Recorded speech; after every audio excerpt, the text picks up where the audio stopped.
Baik, Quran surah 61. Ayat yang ke-6, posisi paling kiri sebelah atas. Nabi Isa sampai mengumpulkan umatnya untuk ngasih kabar. Padahal Nabi Isa itu hidup 600 tahun sebelum kedatangan Nabi Muhammad SAW. 600 tahun sebelum kelahirannya. Nabi Musa 2000 tahun sampai ke Nabi Muhammad. Nabi Isa 600 tahun sampai ke Nabi Muhammad SAW. Dikumpulkan umatnya, disampaikan kepada beliau, dan disampaikannya indah. Wa mubasysyira, dan beliau memberi kabar gembira. Anda bisa bayangkan, Nabi Isa nggak pernah ketemu Nabi Muhammad, jaraknya 600 tahun, gembira sebelum kedatangan Nabi Muhammad. Dan kegembiraan itu diungkapkan pada kaumnya. Dan umumnya kalau orang gembira itu biasanya orangnya ada, atau minimal akan lahir. Coba lihat, pernah nggak Isa banyak orang pakar dalam pengobatan, merasa yang paling hebat, nggak ada penyakit yang bisa kami sembuhkan, turunkan penyakit oleh Allah yang nggak bisa disembuhkan oleh mereka. Diutus Nabi Isa alaihissalam, diberikan mukjizat nggak pakai macam-macam, cuma pakai tangan, mengusap. Usap dalam bahasa Arab masaha, sehingga disebut dengan Messi. Tuh penyerang Barcelona, Messi, Lionel Messi, gitu kan? Kemarin baru nikah. Baik. Sudah, lompat dulu ya. Saya hafal, saya mau tanya, insya Allah saya hafal ya. Ya, tapi itu bukan bahasan kita ya. Lihat sini. Messi, begitu diusap sembuh. Kolera orang nggak bisa menyembuhkan. Nabi Isa sakit, usap sembuh. Sakit gigi, usap sembuh. Buta, usap sembuh. Dokter bangkrut lah saat itu pokoknya. Ya, hadir. Ada orang meninggal minta dibuktikan, Allahu Akbar, biiznillah, dengan nama Allah bangun. Ingat kalimat biiznillahnya muncul. Biiznillah, karena Allah. Jadi kalau bukan karena Allah nggak akan terjadi. Yang paling menarik, beliau kumpulkan umatnya mengatakan mubasysyiran, saya kasih kabar gembira ya. Nggak normal nih. Belum ada, belum lahir, kasih kabar gembira. Selevel Nabi, selevel Rasul. Ya'tim bi rasulin min ba'di ismuhu Ahmad. Akan datang seorang Rasul setelahku. Sifatnya Ahmad. Awas, hati-hati, jangan salah ya. Jangan salah menyimpulkan. Nanti saya tunjukkan kenapa Nabi Isa menyebut Ahmad, bukan Muhammad. Jangan Anda ambil alasan Nabi Isa aja Ahmad, maka kami benar dong Nabinya Ahmad. Tidak. Lihat sini, nama Nabi yang melekat pada Nabi Muhammad itu semua nama sifat, bukan nama zat. Nama sifat. Beda antara sifat dengan zat itu lain. Asep, zat. Untuk membedakan antara Asep dengan Doni. Ini Asep, ini Doni. Jadi kalau dipanggil Asep, mustahil Doni yang melirik. Tapi kalau sifat, itu bisa melekat pada keduanya. Asep jujur, Doni jujur. Keduanya orang jujur. Sifat.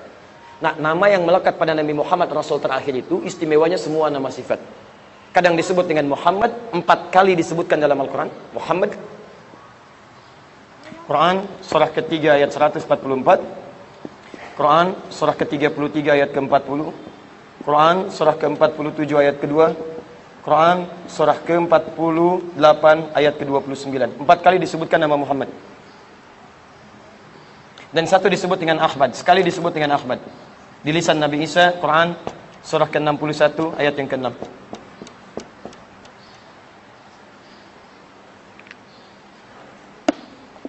Perhatikan, ini yang menjadi alasan kenapa Nabi dicintai oleh para nabi dan rasul sebelumnya.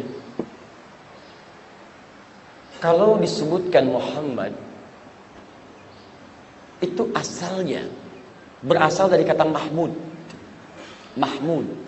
Kan pada hewan, pada tumbuhan beliau jaga.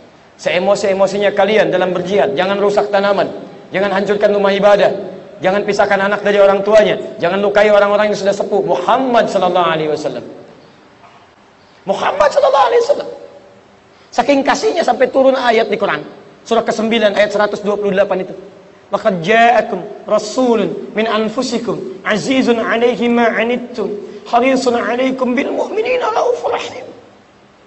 Sungguh kalian mendapat karunia luar biasa, kata Allah.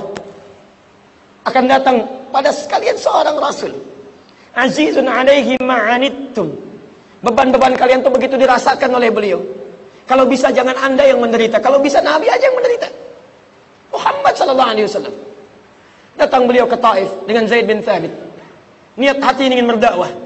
Begitu sampai ke sana dilempari di batas perbatasan antara Taif dengan Makkah itu. Dilempari beliau, sampai berdarah sebagiannya. Sampai Zaid menjadi perisainya. Sampai kemudian mundur beliau.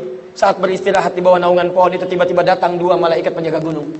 Mengatakan kepada Nabi Muhammad SAW, Ya Muhammad, mujjadaika ilas sama. Angkat tanganmu ke langit, mintakan. Saya angkat 2 bukit Taif untuk menghimpin mereka semua. Angkat. Malaikat murka melihat itu. Tapi apa kata Nabi Muhammad SAW? Tolong jangan lakukan. Fa innahum qaumun la ya'lamun. Mereka belum tahu saja. Saya bermohon kepada Allah Subhanahu wa taala, mudah-mudahan nanti di bumi Taif ini ada orang-orang yang kelak beriman kepada Allah dan Rasulnya Muhammad sallallahu alaihi wasallam. Kemudian berdoa kepada Allah, lihat kalimatnya. Ilahi, ila man takilluni, am ila qaribin yu'nimuni, am ila ba'idin yu'dhini, fa ana radin ya Rabbi, ma dumta tarda anni wa lam taghdab alayya. Ilahi ya Allah ya Rabb, ila man takilluni, kepada siapa lagi engkau akan perjalankan aku untuk berdakwah? Am ila qaribin yu'nimuni, apakah kepada tempat yang dekat kemudian di situ saya akan disiksa? Am ila ba'idin yu'dhini, ataukah ke tempat yang masih jauh dan di situ saya akan diganggu? Saya ridha ya Allah, enggak apa-apa. Enggak apa-apa ya Allah, saya ridha. Asalkan dengan itu semua engkau ridha kepada saya, tidak murka denganku ya Rabbal Alamin. Anda bisa bayangkan, umatnya dirasakan oleh beliau, tolong jangan hukum ya Allah, jangan hukum. Masih dibela oleh Nabi SAW. Saya tidak sanggup menyebutkan ketika di akhir hayatnya, kalau bisa kita selesai kajian kita. Antum mau kurban, itu masih dipikirkan oleh Nabi SAW. Harisun alaikum. Hadis riwayat Ibnu Majah, nomor hadis 3221. Dari Jabir bin Abdullah. Kata Jabir qala, lihat kalimatnya, raaitu Rasulullah sallallahu alaihi wasallam, saya sering kali melihat Rasulullah sallallahu alaihi wasallam hina yadhbah, ketika akan menyembelih hewan kurban, aqbal al-qiblah, beliau hadapkan hewan kurbannya ke arah kiblat. Allahu akbar. Antum tahu berapa yang dihadapkan? 100 ekor. Umumnya 100 ekor. Thumma qala, kemudian beliau mengatakan, lihat kalimatnya, Allahumma hadza min Muhammad. Ya Allah, terima kurban ini dari Muhammad. Wa ali Muhammad, dan dari keluarga besarnya Muhammad. Perhatikan yang ketiga, wa ummat Muhammad, dan mohon terima ya Allah dari umatnya Muhammad yang mungkin selama hidupnya tidak bisa berkurban. Muhammad sallallahu alaihi wasallam memikirkan umatnya yang belum dilihatnya. Antum belum dilihat oleh beliau, dipikirkan oleh beliau. Mungkin selama hidupnya belum bisa berkurban ya Allah. Di antum malu di hadapan Nabi sallallahu alaihi wasallam. Nabi SAW, Rasul, tingkat paling tinggi, dekat dengan Allah, sangat disayang Allah. Berkurban, mikirkan antum, gak memikirkan bagiannya. Antum umatnya. Belum pernah lihat Nabi. Belum pernah bertemu dengan Nabi. Surga belum jelas, baru kurban satu bagian saja, sudah rebutan pahanya. Sudah rebutan bagian kepalanya. Gimana kita di hadapan Nabi SAW? Muhammad harisun alaikum. Allahu Akbar. Karena itu beliau dikenal dengan sebutan Muhammad, saking sayangnya, saking sayangnya. Pendiri Nahdlatul Ulama, Kiai Haji Muhammad Hashim bin Asy'ari, mendirikan Nahdlatul Ulama tanggal 31 Januari 1926. Dan beliau termasuk dari keturunan Nabi SAW. Dari jalurnya Maulana Ishaq, saudaraan dengan pendiri Muhammadiyah. Yang mendirikan Muhammadiyah, Kiai Haji Ahmad Dahlan, tanggal 18 November tahun 1912. Nasabnya sama-sama mengerucut pada Maulana Ishaq. Kalau antum urutkan, misal kita mulai dari Kiai Haji Ahmad Dahlan dulu. Dua-duanya belajar di Kiai Haji Soleh Darat di Semarang. Kemudian berangkat ke Mekah untuk belajar. Nama aslinya Muhammad Darwish. Sepulang dari sana ganti nama jadi Ahmad Dahlan. Diberikan petunjuk kebaikan. Kiai Haji Ahmad Dahlan bin Kiai Haji Abu Bakar bin Kiai Ilyas bin Kiai Sulaiman bin Demang Jurang Juru Kapindo bin Demang Jurang Juru Sapisan bin Kiai Gerbak bin Maulana Ishaq. Taib, Kiai Haji Muhammad Hashim bin Asy'ari bin Abdul Wahid bin Abdul Halim. Abdul Halim nama aslinya Pangeran Benawa atau dikenal dengan Sultan Hadiwijaya. Bin Abdullah dikenal dengan Joko Tingkir bin Abdul Fattah bin Abdul Aziz bin Abdul Rahman bin Raden Ainul Yakin bin Maulana Ishaq. Bertemu di Maulana Ishaq. Maulana Ishaq ini anak pertama dari Syekh Ahmad Jumadil Kubra, seorang dai dari Mesir yang menyebarkan risalah Islam di Nusantara. Ya, sampai beliau wafat, makamnya sekarang ada di daerah Semarang, ya, yang perbatasan mau ke Demak, dekat arah ke jembatan itu. Dia ada masjid di sana yang kubahnya warna masjidnya warna hijau, kubahnya warna emas kuning. Di sini ada 3 gerai ATM, ya. Ada CMB Niaga, ada BNI, ada Mandiri. Tum lurus. Nah, ini makamnya di sini, belok kiri. Ini ke Demak. Demak, dari Demak, Kudus, Pati, Rembang, Lasem sana, Tuban. Tayyib. Lihat siapa Ahmad Jumadil Kubra? Beliau keturunan dari Ali Zainal Al-Kabir. Ali Zainal Al-Kabir anaknya Ali Zainal Abidin. Ali Zainal Abidin keturunan dari Husain. Al-Husain adiknya Hasan. Hasan anaknya Ali bin Abi Thalib. Ali bin Abi Thalib suaminya Fatimah Az-Zahra. Fatimah Az-Zahra siapa? Putri Rasulullah sallallahu alaihi wasallam. Ya, nanti anak yang kedua dari Ahmad Jumadil Kubra ini, saudaranya Maulana Ishaq, adalah Syarif Abdullah. Syarif Abdullah nanti menikah dengan Syarifah Mudaim. Siapa Syarifah Mudaim? Adalah anak kedua dari Prabu Siliwangi yang menikah dengan Nyai Subang Larang. Di tahun 1423 melahirkan anak pertama namanya Walang Sungsang. ganti nama jadi Abdullah Iman. 1426 lahir anak kedua namanya Rara Santang. Diganti nanti namanya menjadi Syarifah Mudaim. Maaf, Syarifah Mudaim. Kemudian anak ketiga namanya Raja Sengara, lahir tahun 1427. Nah, ini dua orang pertama anaknya kemudian haji ke Mekah. Saat haji itulah kemudian bertemu dengan Syarif Abdullah. Di situ merasakan rasa sayang, rasa senang. Kemudian dipinang ini Syarifah Mudaim, dinikahilah di situ, tidak pulang ke tempatnya di Nusantara, diajak ke Mesir. Sampai di sana melahirkan seorang anak, diberi nama dengan Syarif Hidayatullah. 20 tahun tinggal di sana, belajar pada para ulama di sana, termasuk Syekh Ibnu Athaillah As-Sakandari. Pulanglah kemudian menengok kepada kakeknya. Kakeknya memberikan daerah di Gunung Jati, sampai dikenal dengan Sunan Gunung Jati. Abdullah Iman pulang ke Lemah Wungkuk. Di Lemah Wungkuk itu banyak etnis bertebaran. Ada etnis Arab, ada Cina, ada lokal. Gabungan keseluruhannya, campuran dalam bahasa lokal disebut dengan caruban. Kebiasaannya kadang-kadang suka bikin terasi dari rebon. Rebon, jadi udang dari laut yang kecil-kecil diambil, digabungkan dengan airnya diperas, air bahasa lokal disebut dengan cai, ngambil rebon, cai, rebon, cai, rebon, cai, rebon, Cirebon. Sampai sekarang jadi Cirebon. Carubannya ada di daerah Lasem. Jadi kalau setelah Rembang, Anda masuk Lasem sekitar 10 menit, sebelum Masjid Agung sekitar ada 50 sampai 150 meter, itu sebelah kiri ada pantai, belok kiri ke situ ada daerah Caruban, pantai Caruban. Sampai sekarang masih ada. Halo? Nah itu ya, baik. Itu masih nyambung. Informasi tadi Anda bisa lihat di bukunya Apis Sejarah. Karya Profesor Ahmad Mansur Surya Negara. Beliau profesor sejarawan muslim, sekarang masih ada, guru besar di Bandung, di Unpad, Universitas Pajajaran. Ya, masih ada. Lihat cetakan yang pertama, terbitan Surya Diningrat, warnanya hitam, halaman 347, posisi paling kiri di pertengahan. Yang cetakan keduanya hardcover, ya, terbitan Surya Madani. Yang pertama Surya Madani, kedua Surya Diningrat. Ya. Pertama tadi saya ralat Surya Madani, kedua Surya Diningrat. Apa kaitan dengan pembahasan kita? Sampai ke Haji Hasim bin Asy'ari itu, saking cintanya dengan datuknya, itu mempraktekkan kecintaannya. Beda dengan nanti Kiai Haji Ahmad Dahlan. Cintanya mempraktekkan dengan cara yang berbeda. Beliau menulis 19 kitab. Dari 19 kitab ini, lihat kitab ke-8-nya. Namanya An-Nurul Mubin fi Mahabbati Sayyidil Mursalin. An-Nurul Mubin fi Mahabbati Sayyidil Mursalin.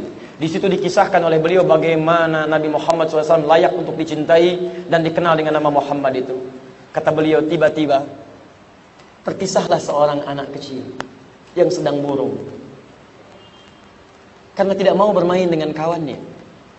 Teman-temannya main dengan senang, pakaiannya bagus, mainannya baru dan sebagainya. Allahu Akbar. Tiba-tiba lewat Rasulullah. Lihat Muhammad. Kenapa diberi nama dengan Muhammad SAW? Kata beliau, "Astahyi, saya malu." Kenapa? Saya nggak punya baju yang bagus, nggak punya mainan seperti mereka, malu saya main dengan mereka. 5, kenapa? Muhammad SAW sebagai ayah yang merawatmu, Hasan dan Husain jadi saudaramu, dan Fatimah jadi saudarimu. Anak ini tiba-tiba langsung bergerak gembira mengatakan, "Bahaya Rasulullah ya." Begitu dia mengatakan iya, Nabi langsung membawanya, mengganti pakaian dengan pakaian yang paling baru, carikan mainan yang terbaik. Kata Nabi bergabung dengan mereka. Begitu dia datang ke tempat anak-anak tadi, dia bawa mainan baru, dia pakai pakaian baru, sampai anak-anak tadi kaget mengatakan, min aina hadza? Dari mana semua ini? Dikisahkan kata anak ini, ayah saya meninggal, kata Nabi, maukah engkau jadikan saya sebagai bapak yang merawatmu, Hasan Husain saudaramu, Fatimah dan saudarimu. Diberikan saya pakaian ini, mainan ini dan sebagainya. Masya Allah. Apa kata anak-anak ini ketika mendengar kata-kata tadi? Kata mereka, ya laita abauna syuhada. Duh, kenapa bapak kami nggak meninggal juga? Masya Allah. Muhammad SAW. Tapi teman-teman, mohon maaf, ternyata sifat kasih ini juga mirip dimiliki oleh Nabi Isa. Dan ada ramalan di kitab dulu bahwa Nabi terakhir punya sifat kasih yang dalam. Karena itu umatnya Nabi Isa menduga bahwa Nabi Isa itu Rasul terakhir, Nabi yang terakhir. Makanya silakan cek, bukankah di antara sebagian yang mengklaim pengikut Nabi Isa, di antara ajaran yang paling kedepankan ajaran kasih? Ya, sebagian ada, kalau benar sesuai Quran dibenarkan, kalau menyimpang diluruskan. Coba lihat, saking kasihnya Nabi Isa, itu jangankan pada manusia, pada hewan yang sudah jadi bangkai pun beliau masih menghormatinya. Lewat dengan muridnya. Kemudian di sampingnya, mohon maaf, ada sungai. Kemudian ada bangkai salah satu hewan, saya nggak sebutkan namanya karena lisan saya nggak bisa mengucapkan di rumah Allah. Ada salah satu bangkai hewan, itu sudah mulai menyengat baunya. Kata muridnya, guru, bau sekali bangkai ini. Kata Nabi Isa alaihissalam, coba lihat, putih sekali giginya. Muridnya menyebutkan bau bangkainya. Nabi Isa menyebutkan kemuliaan yang nampak pada hewan itu walaupun sudah jadi bangkai. Lihat, putih sekali giginya. Kenapa guru berkata begitu? Karena manusia hanya akan menggambarkan, menyampaikan apa yang ada di benaknya. Jadi kalau di dalam pikiran kita kotor, keluar lisannya kotor. Pikiran kita baik, keluarnya baik. Dan itu yang dikatakan oleh Nabi Muhammad SAW.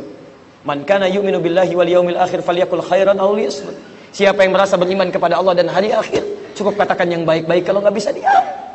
Di antum kalau masih mencela orang lain, menyebutkan kotoran pada orang lain, menyebut keburukan pada orang lain, menggibahkan orang lain, itu tandanya di kepala kita masih ada yang kotor. Saya tidak, Ustaz, alhamdulillah, tidak seperti yang itu tuh. Sama, kotor. Makanya orang mengira pada saat itu ini Nabi terakhir nih. Kata Nabi Isa, bukan saya beri kabar gembira ya. Nabi terakhir, sifatnya lebih daripada nabi-nabi dan rasul sebelumnya. Namanya Ahmad.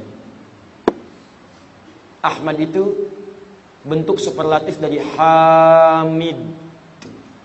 Hamid.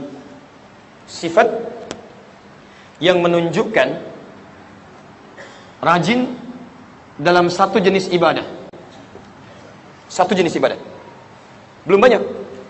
Misal, antum sudah konsisten tahajud, rajin, Masya Allah. Tapi puasa sunnah belum.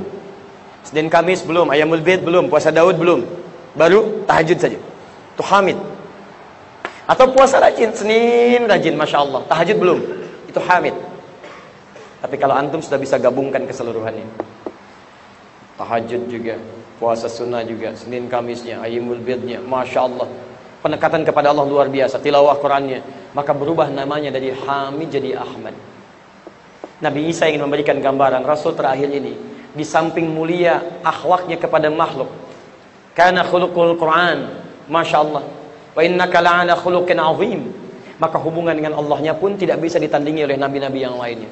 Ahli surga, dekat dengan Allah, surga paling tinggi, sampai turun satu surah, inna a'tainakal kautsar, kami telah hadirkan untuk kamu. Nabinya belum datang, kata Allah surga kamu sudah siap. Nabinya belum sampai, kata Allah surga kamu sudah siap, kami berikan kepadamu kenikmatan yang paling indah di surga nanti, kal kautsar. Tapi semua itu tidak menghalangi beliau untuk serius beribadah kepada Allah. Perhatikan hadis riwayat Al-Bukhari. Al-Bukhari, ingat pakai al ya. Saya sampaikan semalam di Masjid Raya Makassar. Bukan Bukhari, bukan Al-Bukhari, bukan Al-Bukhari nama aslinya, tapi Muhammad. Nama aslinya Muhammad. Punya bapak namanya Ismail, kakeknya Ibrahim, kakek buyutnya Al-Mughirah, yang buyutnya Al-Bardizbah. Tinggal di Kecamatan Ju'fa, Kabupaten Bukhara, Provinsi Khorasan, negara Uzbekistan sekarang. Nah, kalau antum ingin menunjuk pada seseorang berasal dari daerahnya, tinggal tambahkan al di depan nama daerah, ujungnya tutup dengan i. Bukhara, Muhammad dari Bukhara, saya dari Bukhara, biasanya perkenalkan dengan nama daerahnya, tambah al di depannya, Al-Bukhari, ujungnya ganti dengan i, Al-Bukhari. Siapa nama kamu? Yusuf. Dari mana? Makassar. Syekh Yusuf Al-Makassari. Syekh Abdul Somad Al-Palembang, Syekh Yasin Al-Padani, Syekh Ahmad Khatib Al-Minangkabawi, Syekh Nawawi Al-Bantani. Silahkan. Antum silahkan kalau ingin datang lagi ke sana. Ya, ini daerahnya apa ini? Halo? Antang? Antang, Masya Allah. Ada namanya, misal Andi dari Antang. Boleh silahkan. Antum datang ke Mekah. Anak Andi dari mana? Al-Antangi. Masya Allah. Al-Makassari, Al-Sulawesi, Al-Selatani. Masya Allah. Boleh, sah. Teman-teman sekalian, perhatikan bagaimana disebutkan oleh Imam Al-Bukhari dalam kitab sahihnya, nomor hadis 2008 sampai 2010, dari Sayyidah Aisyah radhiyallahu taala anha. Ini Nabi Rasul dijamin masuk surga, bebas dari kesalahan. Tiba-tiba datang 3 orang sahabat utama, kata Sayyidah Aisyah. Pertama Al-Mughirah bin Syu'bah, kedua sahabat Hudzaifah Al-Yamani, ketiga Abdullah bin Mas'ud radhiyallahu taala anhum jami'an, bertanya pada Sayyidah Aisyah, "Kaifa kanat salatu Rasulullah sallallahu alaihi wasallam?" Ya Sayyidah Aisyah, bagaimana sifat salat malamnya Rasulullah sallallahu alaihi wasallam? Perhatikan jawabannya. La tas'al an husnihinna wa qulihinna. Tolong jangan ditanya bagaimana panjang dan bagusnya bacaan beliau. Saya saja sampai heran. Penasaran dengan itu semua. Berapa masa setelahnya diikuti oleh ketiga orang ini, sholat di belakangnya. Maka Masya Allah, kata Hudzaifah Al-Yamani, tidak ada suasana yang paling indah kecuali sholat di belakang Rasulullah SAW.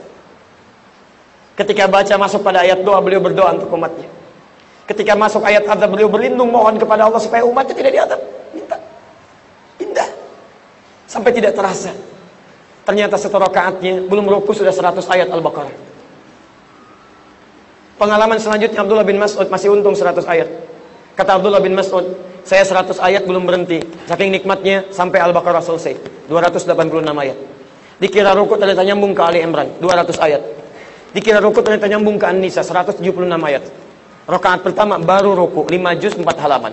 Nabi, Rasul dekat dengan Allah, dijamin surga, akhlaknya luar biasa. Dalam tahajudnya baru rakaat pertama 5 juz 4 halaman. Besoknya 3 orang ini tidak ikutan lagi. Bukan karena capek. Ya, kata Abdullah bin Mas'ud, saya kadang sering menduga kapan ini rukunya supaya saya bisa praktekkan pada yang lainnya. Teman-teman sekalian, indah. Muhammad disebut dengan Ahmad. Maka ketika Sayyidah Aisyah melihat kakinya bengkak, kata beliau, "Ya Rasulullah, lima hakata, kenapa begini? Alam takun ma'suman? Bukankah engkau dijaga dari maksiat? Alam takun madmunan? Bukankah engkau dijamin masuk surga? Kenapa masih sampai begini?"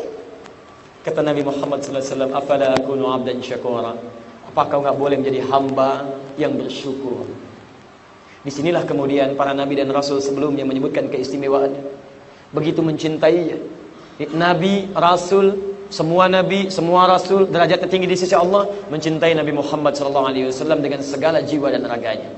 Karena itulah ketika seorang Umar bin Khattab, selevel sahabat, mertua Nabi, dunia bersama Nabi, alam kubur bersama Nabi, kuburannya di samping Nabi, di akhirat bersama Nabi, datanglah kepada Rasulullah SAW. Dikisahkan riwayat di Al-Bukhari, Kitabul Iman, nomor hadis ke-15. Juga di hadis Muslim, nomor hadis ke-44. Antum bisa perhatikan di dua kitab sahih ini. Allahu Akbar, apa yang terjadi? Tiba-tiba beliau berkata, "Ya Rasulullah, saya mencintai Anda. Tapi setelah diri saya. Saya cinta diri saya dulu, baru Anda." Kata Nabi, lihat, "La yu'minu ahadukum hatta akuna ahabba ilaihi min nafsihi wa walidihi wan nasi ajma'in." Tidaklah sempurna iman seseorang sebelum saya dicintai olehnya melebihi dirinya, melebihi cintanya kepada anaknya, cintanya pada orang tuanya, dan cintanya pada seluruh makhluk di alam semesta ini. Anda bisa bayangkan, Nabi Isa saya Nabi, Rasul, Nabi Ibrahim Nabi, Rasul, Ismail Nabi, Rasul, mencintai Nabi dengan seutuhnya. Umar, kamu bukan Nabi, bukan Rasul, masa mau mencintai saya setelah diri kamu? Setelah mendengar itu apa kata Umar? Lihat cara sahabat mencintai Nabi, tidak banyak berpikir. Umar tidak katakan, "Baik ya Rasulullah, besok saya jawab, saya pikirin dulu ya." Sepersekian detik ketika Nabi mengatakan itu, lihat cara mencintai sahabat kepada Nabi. "Saya cintai Anda ya Rasulullah melebihi diri saya." Seketika. Seorang perempuan Ansar dalam peperangan Uhud kehilangan bapaknya, suaminya, saudaranya dalam perang Uhud. Dikabarkan oleh kerabatnya, "Ayah kamu meninggal, suami kamu meninggal, kerabat kamu meninggal." Allahu Akbar. Siapa yang dicari? Bukan bapaknya, bukan suaminya, bukan kerabatnya. Yang dicari Rasulullah SAW. Begitu dicari. Di mana Rasulullah? Bagaimana keadaan beliau? Allahu Akbar. Begitu mendapati Nabi dalam keadaan yang cukup baik, beliau tidak dalam keadaan seperti yang diberitakan meninggal. Kata perempuan ini sambil berkata dengan lirihnya, "Ya Rasulullah, demi bapak dan ibuku menjadi tebusannya, kami rela ya Allah, asalkan Anda dalam keadaan baik-baik saja." Lihat bagaimana seorang perempuan ini mencintai Nabi SAW. Seorang Zaid, budaknya Abu Sufyan sebelum masuk Islam, sudah siap dia dicambuk dalam keadaan yang sangat tidak biasa, dihamparkan siap untuk dicambuk. Dia katakan, Abu Sufyan katakan, "Saya akan angkat siksaan ini." Bima makna, kalau engkau mau mengatakan Muhammad begini, begini dan begini. Diminta dia menghina Muhammad SAW. Apa kata orang ini? "Apa kira Anda melihat saya merasa nyaman ketika seorang Muhammad SAW terkena duri saja, kemudian saya tenang-tenang duduk di sini? Jangankan berkata yang tidak baik, Rasulullah kena duri yang kecil saya sudah nggak tenang, apalagi saya diminta mencelanya." Rela mempertaruhkan dirinya disiksa hanya sekedar menjaga lisannya untuk tidak menyebutkan kalimat yang tidak baik pada Nabi Muhammad SAW. Lihat bagaimana cara sahabat mencintai Nabi Muhammad SAW. Malaikat Jibril, level Nabi sudah, level sahabat sudah, malaikat. Lihat di kitab Al-Mustadrak, kalangan Al-Hakim An-Naisaburi. Saking merasakannya bagaimana cinta Muhammad SAW kepada umatnya, kepada sahabatnya, kepada orang di sekitarnya. Allahu Akbar. Tiba-tiba ketika akan naik ke atas mimbar itu, Nabi untuk memberikan nasihat, tiba-tiba turun malaikat mengatakan, lihat kalimatnya, "Bu'dan Bu'dan, sungguh jauh dan celaka Muhammad. Liman dzukirta indahu falam yusalli alaihi. Orang yang disebutkan namamu di sampingnya, tapi untuk salawat saja kepadamu dia tidak mampu. Dia jauh dari rahmat Allah. Keterlaluan orang ini. Dia ada ba'id, ada bu'dan, itu beda. Kalau ba'id itu jauh, kalau bu'dan itu keterlaluan. Bahkan di riwayat lain, raghima anfu rajul, sungguh terhina seseorang yang disebutkan nama Nabi Muhammad, bahkan lisannya tak mampu bersalawat kepadanya. Kata malaikat Jibril, lihat kalimatnya, kata para ulama hadis. Kenapa Jibril menyampaikan kalimat demikian? Kata Nabi, amin, amin. Saking pahamnya akan cinta Nabi kepada umatnya. Antum gak bisa korban, Nabi fikirkan. Antum punya masalah, difikirkan. Saya tunjukkan tingkat yang paling tinggi ya. Dan semoga Allah memberi kekuatan untuk meneruskan ceramahnya. Sampai di ujung hayatnya, di tepi kematiannya, dalam menjelang wafatnya, seorang Fudail atau Fadl anaknya Abbas radhiyallahu ta'ala anhuma sudah membawakan air wudu terakhir Nabi. Dalam pelukan Sayyidah Aisyah, berwudu Nabi, bersiap menunaikan salat. Ali ada di situ, Aisyah ada di situ radhiyallahu ta'ala anhuma. Tapi yang disebut bukan mereka, yang disebut antum, ummati, ummati, umatku, umatku, umatku. Sampai pernah berkisah sebagian dari sahabat, kata Nabi, ishtaqtu bi ikhwani, saya sedang merindukan saudara-saudaraku. Kata sahabat, ya Rasulullah, lasta ikhwanak, bukankah kami ini saudaramu? Kata Nabi, lastum ikhwani walakinnakum ashabi, kalian bukan saudaraku, tapi kalian adalah sahabat-sahabatku. Ikhwani humul ladzina lam yarawni walakinnahum yu'minuna bi. Ikhwani humul ladzina lam yarawni, mereka itu enggak pernah lihat saya, tapi mau mereka beriman kepada saya. Nabi merindukan antum, masa antum gak ridho dengan Nabi? Kata Nabi, ada orang-orang yang nanti gak pernah lihat saya, tapi mereka yakin dengan saya. Saya merindukan mereka sekarang. Saking rindunya di telaga surga ditunggu oleh Nabi SAW. Antum tidak masuk ke dalam surga kecuali menjemput antum ini.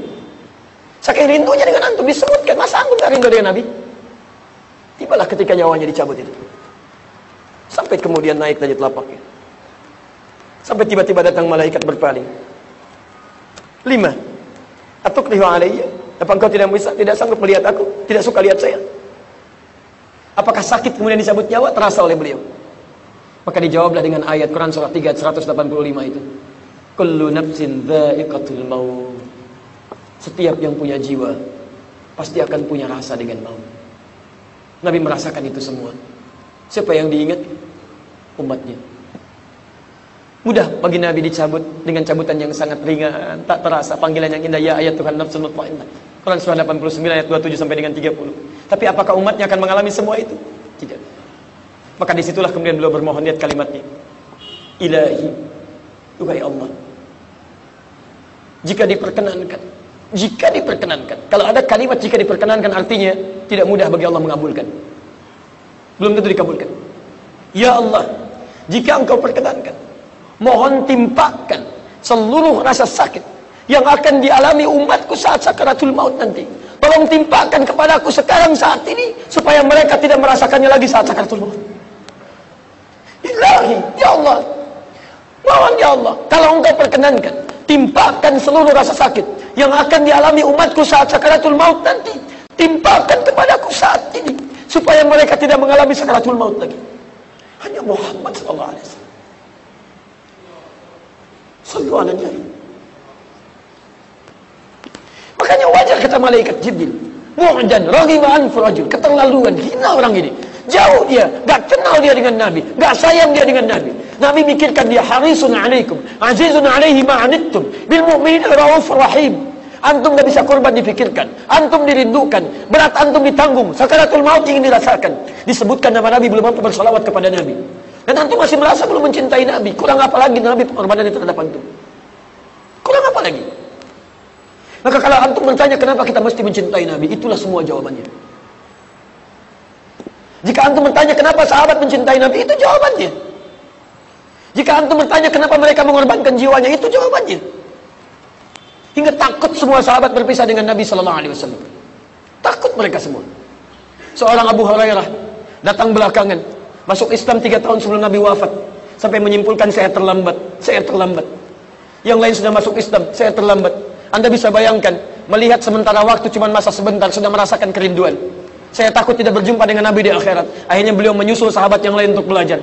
Abu Bakar sudah duluan masuk Islam, Umar sudah duluan masuk Islam, Utsman sudah duluan masuk Islam. Ini terlambat. Kata beliau, saya harus nyusul mereka. Kalau sahabat yang lain menunggu di majlis ta'lim, beliau langsung menunggu di tempat Nabi keluar dari rumahnya. Dilihat bagaimana jalannya, bagaimana melangkahnya, bagaimana nengoknya, bagaimana dipanggilnya, bagaimana senyumnya. Beliau ingin meneladani semua dari Nabi agar bisa berjumpa dengan Nabi SAW. Itu yang dijadikan bekal oleh beliau bertemu dengan Nabi. Sahabat yang lain selalu datang pada salat subuh, sisi sayap kanan. Pasti ketika semua orang ada di masjid, orang ini pasti duluan, sebelah kanan. Sampai satu kali, tiba-tiba ketika Nabi melihat orang ini tidak ada. Bahkan sebelum tidak adanya, Nabi melihat fisiknya sudah mulai kurus. Ditanya orang ini, kenapa kamu demikian? Apa tidak makan? Ya Rasulullah, saya bukan berarti tidak kuat. Kalau Anda panggil saya berjihad, saya berangkat sekarang. Kalau Anda perintahkan lakukan, saya kerjakan sekarang. Tapi sungguh ya Rasulullah, saya rindu dengan Anda. Kalau siang sudah selesai, saya menanti malam untuk bertemu. Kalau malam sudah selesai, saya menanti esok untuk bertemu dengan Anda. Tapi beberapa waktu ini saya nggak bisa makan ya Rasulullah. Karena saya takut ketika di akhirat nanti saya tidak bisa berjumpa dengan Anda. Saya tidak sanggup menelan makanan. Anda ini kan Nabi, Anda Rasul, saya ini cuma orang seperti ini. Bagaimana bisa bersama Anda di akhirat? Saya tidak mau dipisahkan ya Rasulullah. Karena keluarnya kalimat itu langsung turun firman Allah Subhanahu wa taala. Quran surah keempat ayat ke-69 itu. Lihat kalimatnya. Ketika kalimat itu keluar, Allah yang menjawabnya. Menjamin ia bahwa ia akan bersama Rasulullah sallallahu alaihi wasallam. "Wa may yuti'illaha war rasul fa ulaika ma'al ladzina an'amta 'alaihim minan nabiyyin was-siddiqin wasyuhada was-salihin wa hasuna ulaika rafiqa." Ma'al ladzina an'ama Allahu 'alaihim, bukan an'amta 'alaihim, ma'al ladzina an'ama Allahu 'alaihim. Dan siapapun yang mau menaati Allah dan Rasulnya, cukup kamu taati Allah, taati Rasulnya, maka kamu akan diberikan nikmat oleh Allah seperti Allah memberikan nikmat pada orang-orang sebelumnya yang akan bersama orang-orang hebat di akhirat. Bersama siapa mereka? Minan nabiyyin, semua para nabi. Ada anbiya, ada nabiyyin, itu beda. Kalau anbiya jamak dari kata nabi, tapi jamaknya terbatas, jam'ul qillah. Makanya di surah Al-Anbiya tidak disebutkan semua kisah nabi, sebagian nabi. Tapi kalau disebutkan nabiyyin, nabiyun, semua nabi. Ada orang yang di surga tetangganya para nabi, Masya Allah. Surga biasa ditanya, akhi, di mana antum surganya? Di sini, Masya Allah. Siapa tetangga antum? Depan ana, alim A, Masya Allah. Perkenal dulu, soleh. Samping kanan ana, Ustadz B, antum juga kenal, iya, soleh. Samping kiri ana, Habib C, Masya Allah, terkenal, soleh. Belakang D, Masya Allah, semua disebutkan. Kalau antum di mana akhi surganya? Dia diam. Di mana? Di sini. Depan aneh Nabi Ibrahim. Masya Allah. Samping kiri saya Nabi Yusuf. Belakang saya Nabi Musa. Samping kanan saya Nabi Muhammad SAW. Ma'an nabiyyin, bersama para nabi. Wasyuhada wassalihin, bersama para syuhada, orang-orang saleh, orang-orang jujur. Masya Allah. Jadi Anda bisa bayangkan, ayat turun karena kerinduan orang ini kepada Nabi Muhammad SAW. Cintanya kepada Nabi. Dicintanya para sahabat. Kenapa mereka mencintai Nabi? Kita dapatkan jawabannya. Karena sungguh sifat sayang Nabi terhadap mereka. Ketaatan Nabi kepada Allah Subhanahu wa ta'ala menggetarkan pintu langit, mengetuk semua makhluk di muka bumi. Baik dari kalangan hewan, kalangan tumbuhan, yang batang kurma menangis karena tidak ingin kemudian berpisah dengan Nabi. Yang sekarang jadi mimbar Nabi di Masjid Nabawi itu. Teman-teman sekalian, sampai tumbuhan, sampai hewan, sampai kepada manusia biasa, sampai sahabat, sampai para nabi dan rasul, mereka begitu mencintai Nabi dengan alasan-alasan yang tadi disebutkan. Maka siapa kita dibandingkan para nabi dan rasul dan para sahabat itu? Sehingga kita tidak mencintai Nabi sallallahu alaihi wasallam.